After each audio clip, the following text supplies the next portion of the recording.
حبيبك خير الخلق كلهم هو الحبيب الذي ترجى شفاعته لكل حول من الأحوال مقتحم ثم الرضا عن أبي بكر وعن عمر وعن علي وعن عثمان ذي الكرم يا رب بالمصطفى بلغ مقاصدنا واغفر لنا ما مضى يا واسع الكرم گنج بخش فیض عالم مظہر نور خدا ناز سارا پیر کامل کاملارا رہنما گنج بخشی آپ کی مشہور ہم پہ کر کرم کروا کرم دونوں جہاں میں رکھ شرم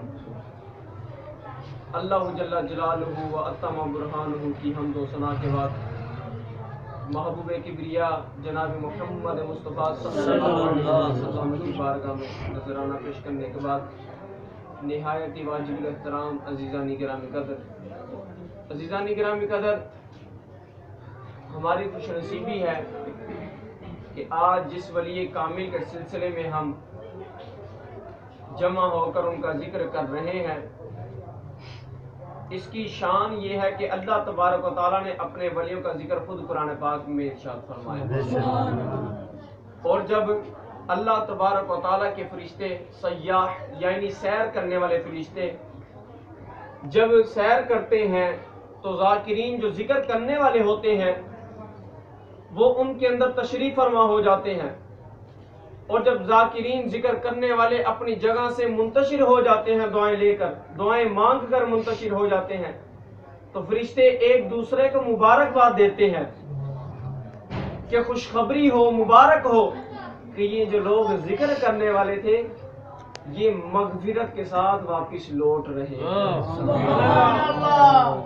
اب خالق کائنات کا ذکر کرنا، محبوب کبریا کا ذکر کرنا اور اللہ تبارک و تعالیٰ کے اولیاء کا ذکر کرنا ہماری مغفرت کا، ہماری بخشش کا سبب بنتا ہے۔ تو ہمیں چاہیے کہ ہم ایسی محافل میں، ایسے ذکروں میں خوب بڑھ چڑھ کر شرکت خود بھی کریں اور اپنے دیگر احباب کو بھی شرکت کروائیں، کیونکہ جو بھی ہم کام کرتے ہیں یا تو بھائی مل کے کرتے ہیں یا تو اپنے دوستوں کو ساتھ ملا کر وہ کام کرتے ہیں، لیکن جب محفل پاک کی باری آتی ہے تو ہم خود بھی کنارہ کش ہو جاتے ہیں اور اپنے دوستوں کو بھی کنارہ کش کر دیتے ہیں۔ تو لہٰذا اس بات کو مد نظر رکھنا چاہیے کہ اگر ہم ایک کام اپنے دوستوں کے ساتھ مل کے کرتے ہیں، بھائیوں کے ساتھ مل کے کرتے ہیں، تو یہ کام تو بھی اہم ہے، اس کو بھی اپنے دوستوں کے ساتھ مل کے کرنا چاہیے اور اپنے بھائیوں کو بھی ساتھ اس میں شریک رکھنا چاہیے۔ اللہ تعالیٰ ہمیں عمل کرنے کی توفیق عطا فرمائے۔ عزیزان گرامی قدر، اللہ تبارک و تعالیٰ نے اپنے اولیاء کی شان کو بیان کرتے ہوئے فرمایا الا ان اولیاء اللہ لا خوف علیہم ولا هم یحزنون، فرمایا خبردار، بے شک میرے اولیاء کو نہ کوئی خوف ہے اور نہ کوئی غم ہے، لیکن لفظ الا فرمایا حرف تنبیہ میں سے ہے، یہ نحو کے خلاصے اٹھا کر دیکھ لیں، الا حرف تنبیہ میں سے ہے جس کا معنی خبردار ہوتا ہے، تنبیہ کی جاتی ہے۔ اب دنیاوی اعتبار سے دیکھا جائے یا تو بندے کو خبردار کیا جاتا ہے مال کے اعتبار سے، اس کو مال کا خوف ہوتا ہے تو اس کو خبردار کیا جاتا ہے، یا جان کا خوف ہوتا ہے تو اس کو خبردار کیا جاتا ہے، تنبیہ کی جاتی ہے۔ لیکن خالق کائنات نے لفظ الا فرمایا، یہاں پہ یہاں پہ جان کا تو خوف نہیں ہے، مال کا خوف نہیں ہے، بلکہ فرمایا اگر میرے اولیاء سے بغض رکھا، تم سے تمہارا مال نہیں، تمہاری جان نہیں، بلکہ تمہارا ایمان سلب کر لوں گا، بلکہ تمہارا ایمان تم سے لے لوں گا اگر میرے اولیاء سے بغض رکھا۔ اللہ تبارک و تعالیٰ نے تو اپنے اولیاء کی شان کو تو خود بیان فرمایا۔ آج کل کا کوئی اٹھ کے یہ کہے جی کہ اولیاء کو نہیں ماننا چاہیے، تو درباروں پہ نہیں جانا چاہیے، تو فلاں نہیں کرنا چاہیے، اس کو اس چیز کی دلیل دی جائے کہ اللہ تعالیٰ نے تو خود اپنے ولیوں کا ذکر فرمایا ہے۔ تو لہٰذا اللہ کے فضل و کرم سے ہم سرکار علیہ الصلوۃ والسلام سے لے کے تمام اولیاء کرام اور تمام تابعین کو ماننے والے ہیں، اور تا قیامت تک اللہ نے چاہا تو مانتے رہیں گے۔ خالق کائنات ہمیں جو سنا اس پر عمل کرنے کی توفیق عطا فرمائے۔ ابھی انشاءاللہ حضور غوث اعظم رضی اللہ تعالی عنہ کی حیات زندگی مولانا ظہور مدنی صاحب انشاءاللہ بیان کریں گے۔ اللہ تبارک و تعالیٰ جو کچھ سنا اس پر عمل کر کے دوسروں تک پہنچانے کی توفیق عطا فرمائے۔ وما علی الا البلاغ۔ سبحان ماشاء الحمد للہ رب العالمین والصلاة والسلام علی سید المرسلین أما بعد فأعوذ بالله من الشيطان الرجيم بسم الله الرحمن الرحيم إن الله وملائكته يصلون على النبي يا أيها الذين آمنوا صلوا عليه وسلموا تسليما الصلاة والسلام عليك يا رسول الله وعلى آلك وصحبك يا رسول الله الصلاة والسلام عليك يا نبي الله وعلى آلك وصحبك يا نور الله. اللہ تبارک و تعالیٰ کی حمد و ثنا کے بعد حضور نبی کریم رؤوف الرحیم کی بارگاہ اقدس کے اندر درود پاک کا نذرانہ پیش کرنے کے بعد میرے نہایت ہی واجب الاحترام دوست بزرگ جو اس محفل میں موجود ہیں آپ سب کی بارگاہ میں سلام پیش کرتا ہوں. السلام علیکم ورحمۃ اللہ وبرکاتہ. بڑی خوش قسمتی ہے کہ رب تعالیٰ عز و جل نے ہمیں آج ایک دفعہ پھر اپنی اس مبارک محفل کو سجانے کی توفیق عطا فرمائی ہے اور اس محفل میں ہمارے ماشاء اللہ اسلام بھائی تشریف لائے ان کو دل کے تھا گہرائیوں سے خوش آمدید کہتے ہیں. ان کے ساتھ ایک دوست اور تشریف لائے ان کو بھی دل کے تھا گہرائیوں سے خوش آمدید کہتے ہیں. ان کی برکتوں سے ماشاء اللہ کہ ہمارے اس محفل کا جو پنڈال ہے یہ بہت بڑھ چکا ہے اور ماشاء اللہ مجبوری کے طور بچوں کو باہر بھیجنا پڑا ہے, نہیں تو کبھی ایسا نہیں ہوا. آپ سب سے گزارش ہے کہ یہ محفل اسی مہینے میں نہیں سجائے گی بلکہ ہر مہینے اس محفل کو سجایا جاتا ہے. آپ ہر مہینے اس محفل میں تشریف لایا کریں اور آ کر محفل کی رونقوں کو دوبارہ کیا کریں. ارسلان بھائی نے آپ کے سامنے جو ہے اولیاء اللہ کی شان بیان کی اور مجھے انہوں نے غوث پاک کے حالات بیان کرنے کے لیے کہا. انشاءاللہ غوث پاک کی دو کرامتیں بھی بیان کریں گے اور اس کے بعد جو ہمارے درمیان موجود مہینہ ہے شعبان المعظم کا, اس مہینے کے ادب احترام کیا ہیں, اس مہینے کے اندر کیا کیا ہمارے لیے رب تعالیٰ عز و جل نے انعامات رکھے ہیں, اس مہینے کے اندر کیا کیا خصوصیات ہیں اس کا بھی ذکر کریں گے. اور نہایت ہی مختصر سا وقت ہے کیونکہ آپ کو پتہ ہے ملک پاکستان کے حالات اس وقت کس جو موجودہ حالات ہیں ملک پاکستان کے وہ کس پریشانی کا سامنا کر رہے ہیں. تو ان حالات کو بھی دیکھتے ہوئے ہم نے اپنی اس محفل کو جلد از جلد جو ہے وہ وائنڈ اپ کرنا ہے. مجھے گھر سے بھی کہا گیا تھا کہ باہر کا دروازہ بند کر دیا جائے کیونکہ حالات بہت خراب ہیں, کہیں کوئی آ نہ جائے. تو ہم انشاءاللہ اس ساری صورتحال کو دیکھتے ہوئے اپنی محفل کو آگے لے کر چلیں گے. تو سب سے پہلے غوث اعظم علیہ رحمہ کی ایک دو کرامتیں آپ کے سامنے پیش کرتا ہوں. ایک صاحب کا بیان ہے کہ وہ کہتے ہیں کہ میری ایک بیٹی چھت سے اچانک غائب ہو گئی تو میں بڑا پریشان ہوا. اسی پریشانی کے عالم میں سیدنا غوث اعظم کی بارگاہ میں جا کر سارا ماجرا پیش کیا. عرض کی حضور میری ایک جوان بیٹی ہے وہ چھت سے یکایک غائب ہو چکی ہے, اب بتائیے مجھے میری بیٹی تلاش کر کے دیں, مجھے بتائیں وہ میری بیٹی کہاں پر ہے. تو سیدنا غوث الورا نے اس بچے کو جو حال بتایا آپ نے فرمایا کہ جاؤ ایک ترک کے اندر ویرانہ ہے, اس ویرانے کے اندر جا کر بیٹھو, اپنے ارد گرد میں ایک دائرہ بنا لو اور اس دائرے کے اندر رات بھر میرا تصور جما کر بیٹھ جانا اور تمہارے اس دائرے کے ارد گرد رات ساری مختلف عجیب و غریب شکلوں کے جو ہے وہ جنات گزریں گے.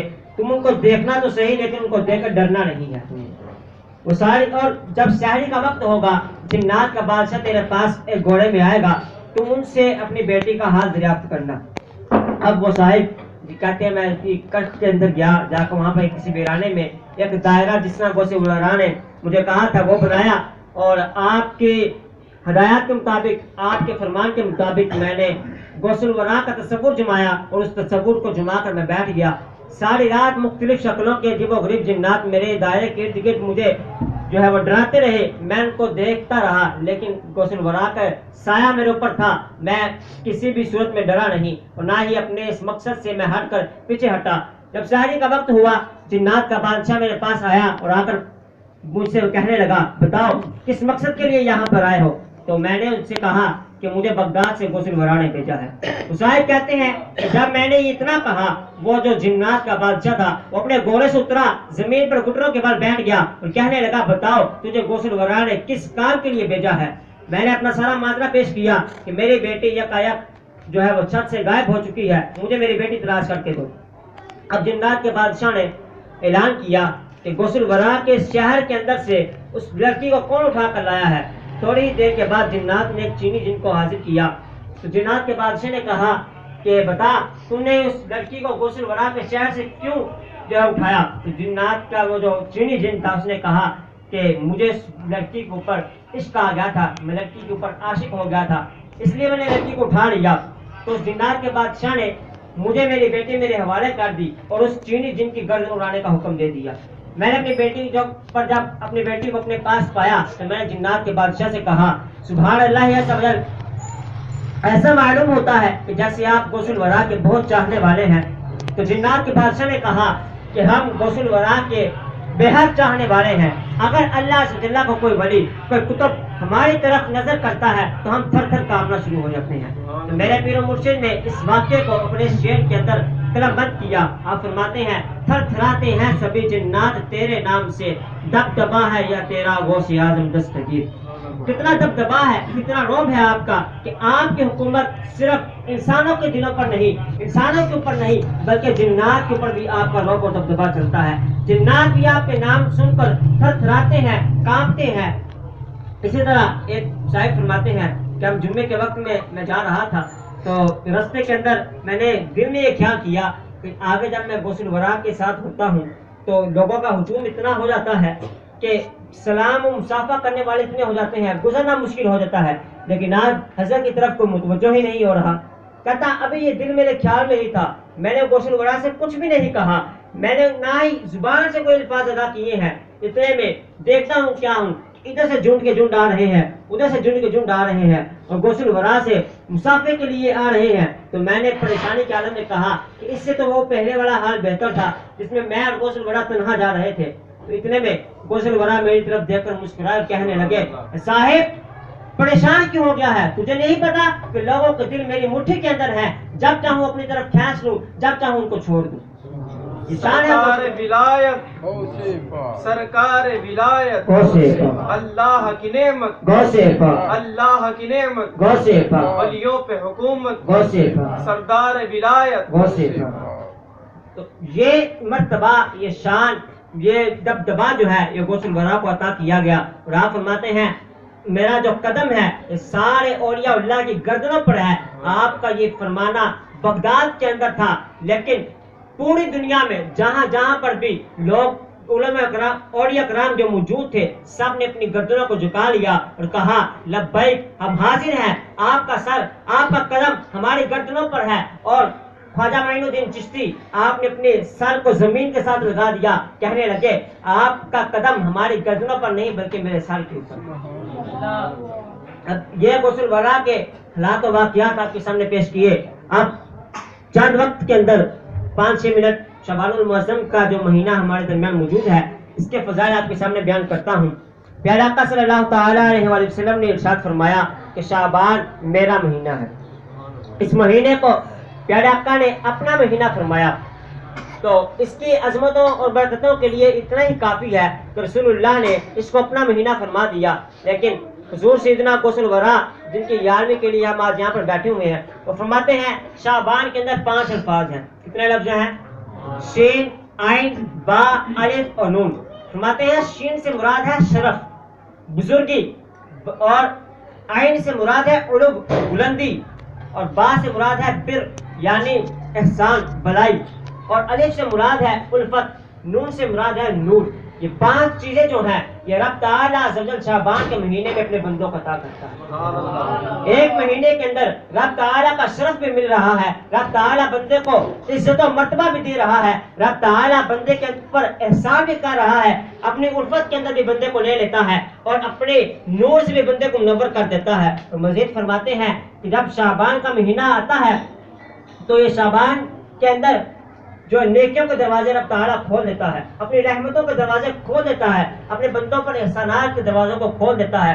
اور یہ مہینہ جس کو آقا نے اپنا مہینہ کہا ہے، یہ مہینہ حضور نبی کریم رؤوف الرحیم کی بارگاہ کے اوپر کثرت کے ساتھ درود پاک پڑھنے کا مہینہ ہے. ویسے تو درود پاک ہمیں ہر مہینے میں پڑھنا چاہیے، زیادہ سے زیادہ پڑھنا چاہیے، اتنی بے شمار برکتیں ہیں درود پاک کی. لیکن بالخصوص فرمایا گیا کہ جو شعبان المعظم کا مہینہ ہے یہ کثرت کے ساتھ پیارے آقا صلی اللہ تعالیٰ علیہ وسلم کی بارگاہ کے اوپر درود پاک پڑھنے کا مہینہ ہے. اور اس مہینے کے اندر ابھی آج اس کی 11 تاریخ ہے، 19 دن اس کے تقریباً ہمارے پاس باقی ہیں. ہم سب آج اس محفل میں نیت کریں کہ جتنے 19 دن ہمارے پاس باقی ہیں اس میں زیادہ نہیں کم از کم ڈیلی کے 100 مرتبہ درود پاک پڑھ کے جب 30